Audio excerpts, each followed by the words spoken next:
Charlie Kirk is dead at the age of 31 for the crime of free speech. Yes, that's the title of my video. But what do I mean by that? Charlie I saw him live speak at Trump's rally at MSG. And he's such a great speaker. You can see a lot of his shorts when he's debating college kids and other people. Some man who was self-taught man who didn't finish school and try to help others and try to fix this country. And it's an assassination because even though we don't know at this time, we don't know the motive of the speaker, of the killer. We know it has to be political. there's nothing there's nothing in this that says there's anything other than that. And the question is, what will we learn from this? Because this is the worst American assassination in my lifetime. Because there hasn't been, there's been attempted. Even Trump got attempted, but you had the Steve Scalise that got shot during the baseball game, and you see the pattern there. But with the left, you you can't keep doing this. You can't keep calling people racist, white supremacists, just because we have a difference of opinion.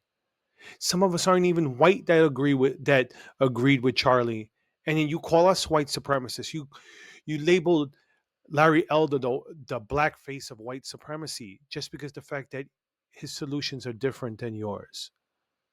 We can't continue as a country if we keep our political differences, and this is the problem with identity politics, and this is just the evolution of it. We need to pray that we don't get now there's lunatics on the right that try to do something like this. Don't. Because honestly, all it's going to do is just look what happened after the stupidity of January 6th, where they still throw it in our face to this day, where it was nowhere near as bad as the rise of 2020. So anyways, we need to pray for Charlie Kirk, his family. We need to pray for this country, because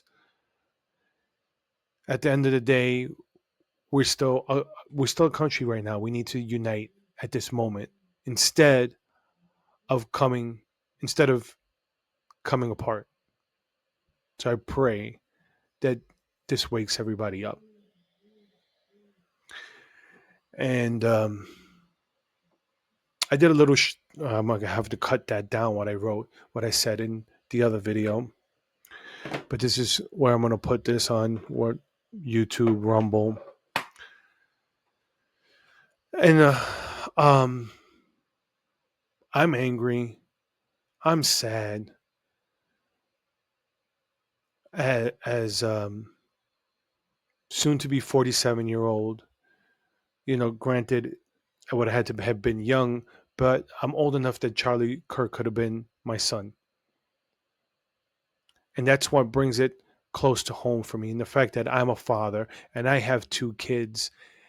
And that's why we're taking the humanity away from each other when we put these labels, these disgusting labels on each other. And mainly, you people on the left, you throw these blanket labels on us on the right, calling us hateful, um, calling us racist, white supremacists, all this nonsense. It's no good for the discourse. So if there's something you can learn from this, stop with this nonsense. Just debate us on the issues. Don't call us, homophobic, xenophobic, all this nonsense just because we disagree with you. Attack us on the facts. Don't attack us on the low-hanging fruit of calling us, isms and phobics. Okay, because I'll give you an example. I had a conversation with someone at the gym, and she was like, "Oh, well, I don't want to go to church, because, Jesus was about love. Love is love. And I told her, I said, yeah, but does love mean you're supposed to accept sin, condone sin? She goes, oh, and I had to tell her the story of the adulteress that was about to get stoned, and Jesus stopped everyone from doing it. And she was like, oh, yeah, I know that story. That's when, he told them, you know, um, let ye without sin cast the first stone. And I said, yeah.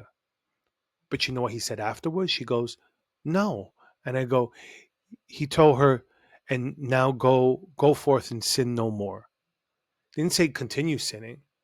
Now, granted, we're all sinners, myself included.